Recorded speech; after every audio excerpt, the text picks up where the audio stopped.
I had a couple dreams, and one of those dreams I was on a ladder that was pushed up against the wall outside the heavenly city.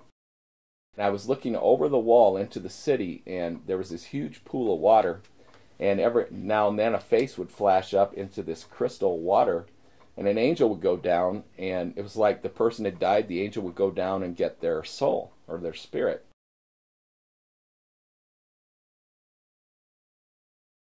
I wake up and I'm like, that's strange. What's the point of that for me?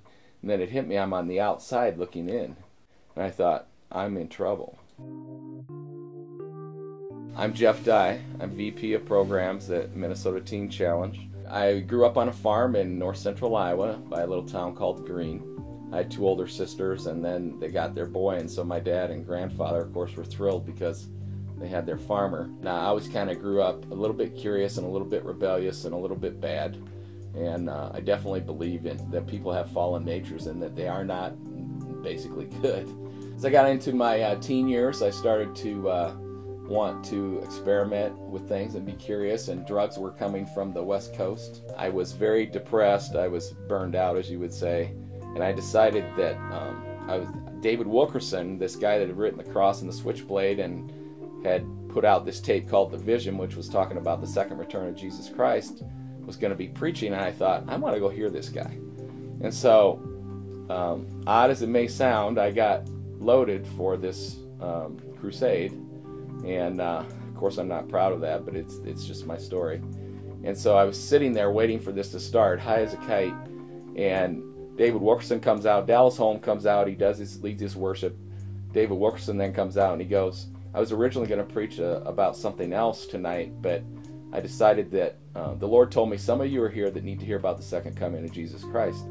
And just like that, I was stone cold straight. When he gave his altar call, I did not go forward, but I went out to my car, and I was like, I put my head on the steering wheel and I said, God, I can't do this anymore.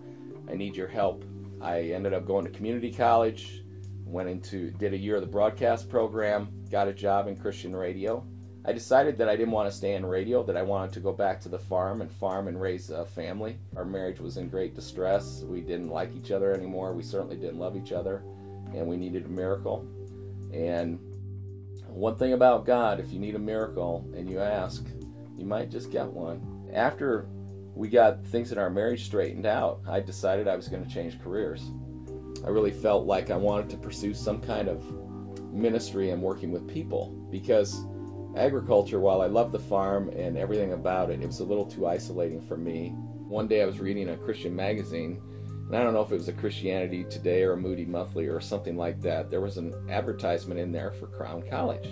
I really felt led that Crown College and their adult graduate studies program, which it was called Excel in those days, was a place that I could go and get more training and finish an undergrad degree in ministry. And so I enrolled in that program, I think in 1997, and I would go up every Monday night from 6 to 10. I'd stay in the guest room, I think, for $15. My wife and I decided we were going to relocate up to Minneapolis because this church was going to bring me on staff as an associate pastor.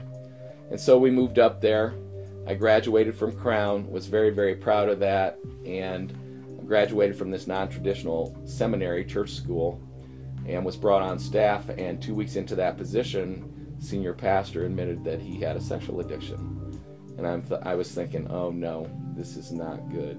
He really wasn't who he appeared to be on the outside, on the inside. And so I stayed there through May. We had a parting of the ways. And at that point in time, after selling all my farming things, after going through this whole educational process, after graduating at the top of my class and being the commencement speaker and all this kind of thing, I'm installing skylights with a friend from this school. And I'm like, Lord, this was my crisis of faith. I'm like, Lord, is that what this is all about? And it was like it was impressed on my spirit. I needed to teach you what the ministry is not supposed to be. And so that experience at that church really took a lot of the glitter and the glory out of me.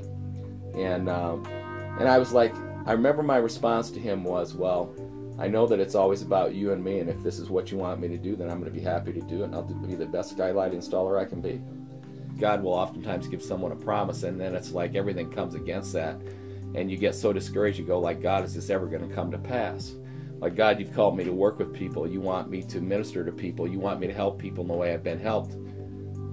How can this ever happen? I was reading the Christian Chronicle, probably picked it up for free in the Northwestern bookstore, and was looking through that, always looking for an opportunity for ministry or church work or something. And I saw an ad in it for Minnesota Teen Challenge for a business administrator position. And I'm like, Teen Challenge?